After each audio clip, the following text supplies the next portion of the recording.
Hello, and welcome to the CX Innovators podcast produced by Networld Media Group. I'm Judy Model, editor of Retail Customer Experience, and I'm very excited to introduce our guest today, Chris King, CEO of Monster Mini Golf. Monster Mini Golf is an indoor family entertainment center and a brand with 30 plus franchise locations in the US and Canada. If you go into a center, you'll find an 18-hole custom designed blacklit mini golf course, state of the art arcade, party rooms, event rooms, and there may be laser maze or laser tag and bowling and VR happening depending on the center. And the thing about the brand, it has a very simple CX model. It's about providing fun for every customer during every visit. And his strategy is actually called the philosophy of fun. So thanks, Chris, for being here. I'm really excited. Oh, thanks for having me. My pleasure. So let's kick off with that whole philosophy. Because the big thing with a entertainment center is that you're catering to the toddler and then also the grandmother, right? Who's bringing those kids or the parent. And that's so many generations of consumers. How do you guys manage that? But especially with mini golf, I'll talk about our industry in general, and then I'll kind of tell you what makes us special. The industry is hard to find something that appeals to all ages, and we say we're 5 to 95. But it takes a lot of work to do that because if you go into, let's say, a trampoline park, there's something for the kids, but there's nothing for the parents. They're kind of sitting on their phones doing this and that. If you go into, what I'm going to call an entertainment place, or a bar with an activity, well, then, yeah, the parents are having a couple of drinks while the kids are kind of running around. So the family's disconnected. What we do a really good job of is being inclusive and connected the whole time. It starts with the design, so our golf courses are all blacklight, but the tapestry that goes around the golf course, there's a storyboard in each city. So we put, hand-painted murals of famous people, places, industry, not just the sports team that's in your town, but the obscure facts that really represent the history of the town. Our party rooms aren't sterile party rooms. They're haunted mansion. They're antique furniture that's picked from that market. So just in the design, we're speaking to the parent. It's not just a kid's place. There's the music and everything really talks to the parent. The children, they play the video games. They love the lights. I mean, they still have a good time there, but it's you have to design to appeal to everybody. And it's harder to appeal to the parent in an entertainment space than it is to the child. So we put a lot of focus and design on appealing to the parent. Other than that, the root of our training isn't about handing clubs and balls. We actually say that mini golf is not our product at all. Entertainment's our product. Mini golf just happens to be the vehicle in which we entertain. So what we do is we train on the philosophy of connecting with humans. So how do you do a child's birthday party, and how do you connect with 5-year-olds on their level, talk about their things, really get them to be with you for that 90 minutes that you have them. And then there's a whole different subset of training. A group of 5 that come in to play mini golf, and loosen their tie after work for a competitive round. That's a whole different way to communicate with people. So what we do is we don't automate it. We really rely on training a psychology of how to connect with people and what are the buzzwords that, that connects with those groups. Or we call it scripting organic while a young team member is learning. We give them these things that if you say it naturally to everybody, it's still organic to the person that you're speaking to at the moment. So it's really about the psychology. The design speaks to the adults most, but it's got the bright colors and things that appeal to the child. And then the way we interact with people is very intentional that we're speaking to that age group. So in being that direct and that engaged, how do you guys kind of measure how the experience went with the different, visitors? Are there polls? Are there surveys? Is it an app?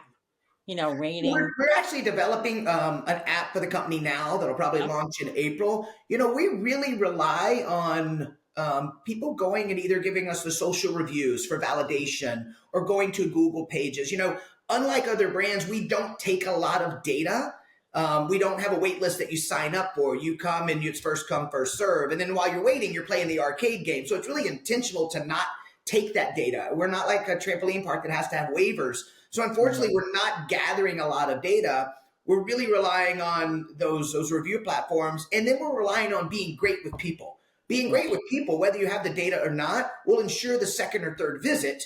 Because when they look at, on a rainy Saturday, what do I want to do? They'll say, well, this place was cool, this place was cool, but wow, the people here were really great. Let's Right. go there. So it's not as much about getting the data and speaking back to people. Now we have email clubs, and we can speak to our fans and followers on social, but it's really about that human experience and being great enough for them to go sing your praises, and then when they do, communicate back to them and say thank you very much.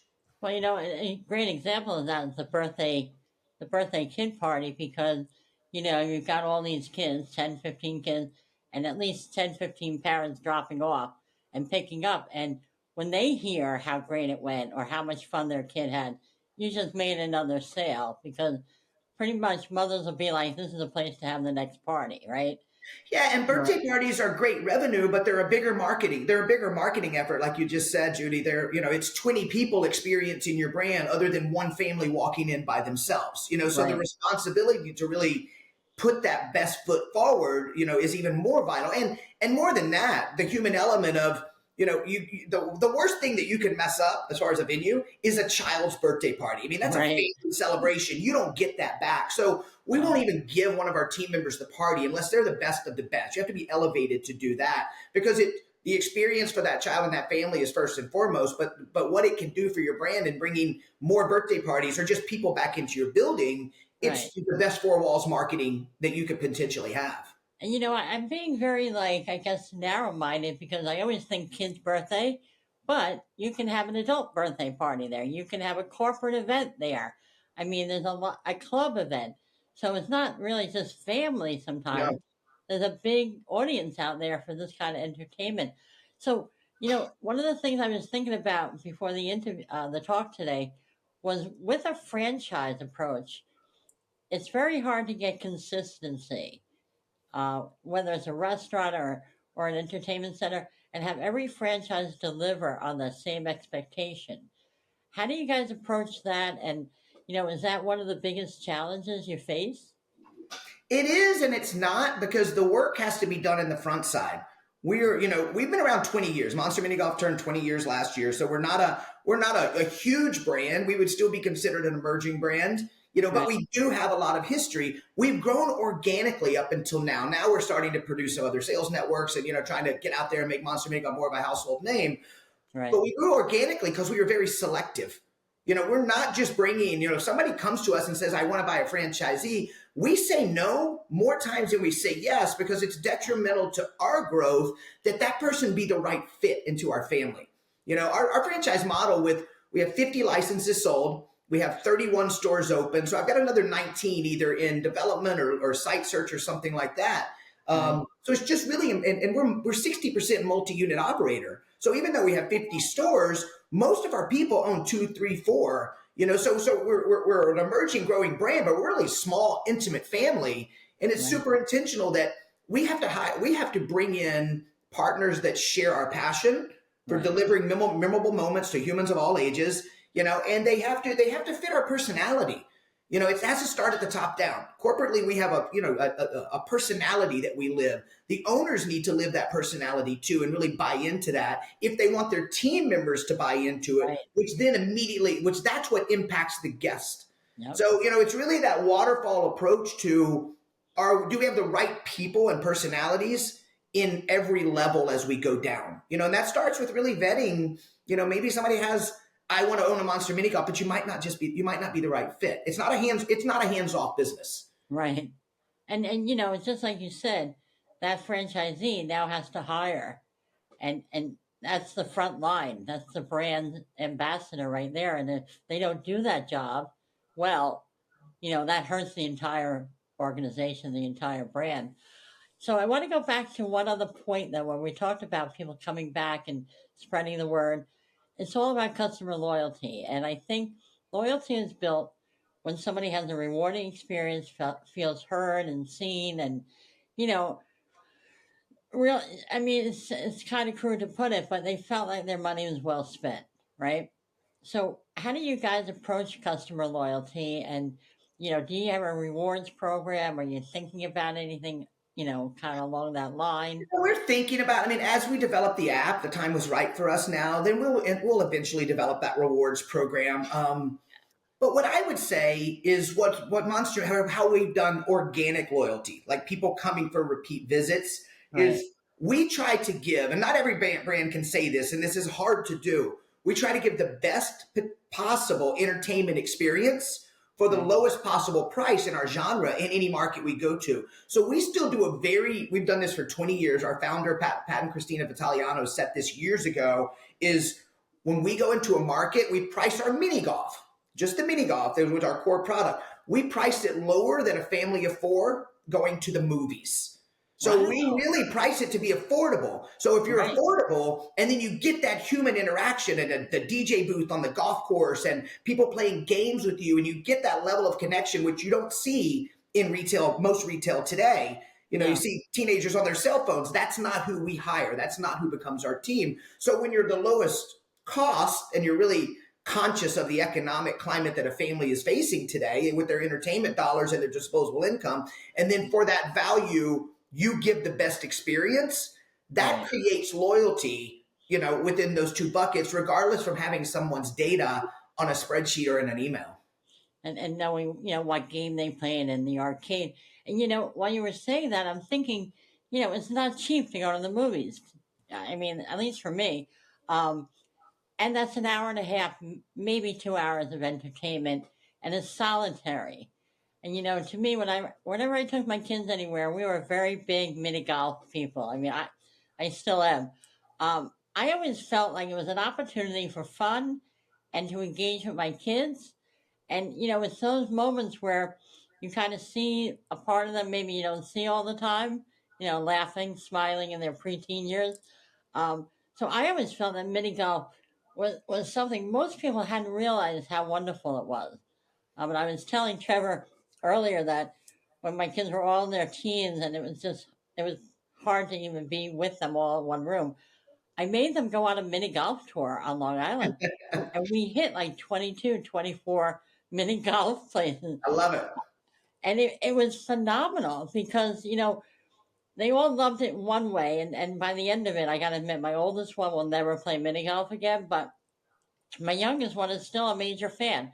And it was affordable and it was engaging. And, these were mostly outdoor courses, Mm-hmm. but we did go to one indoor course. And I was amazed. I mean, we're going back maybe, 15, 18 years.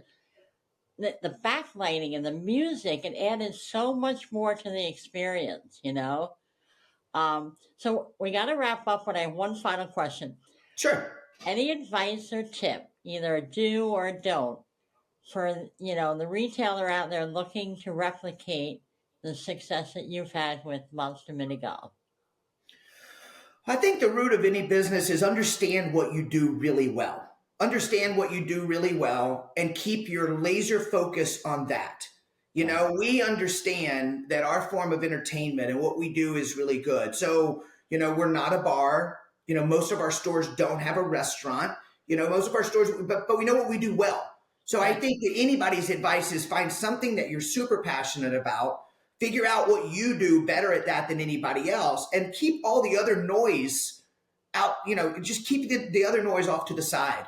Stay with what you do really well. And we do entertainment in blacklight mini golf with monsters really well. So we never let anything else cloud we consider ourselves the best at. And I think what you just shared is also true for anybody, embarking on a journey, on a career or on a life passion. So great words, Chris. And thank you again for being here. Of course, it was my pleasure. Thanks so much. And to our listeners, please subscribe to the Networld Media Group YouTube channel. And you can go on retailcustomerexperience.com, go to the podcast link in the top nav bar, and catch up on all our past podcasts. Thanks again, Chris, and I'm going to drag you back here soon. Great. Have a wonderful day. Thank you so much.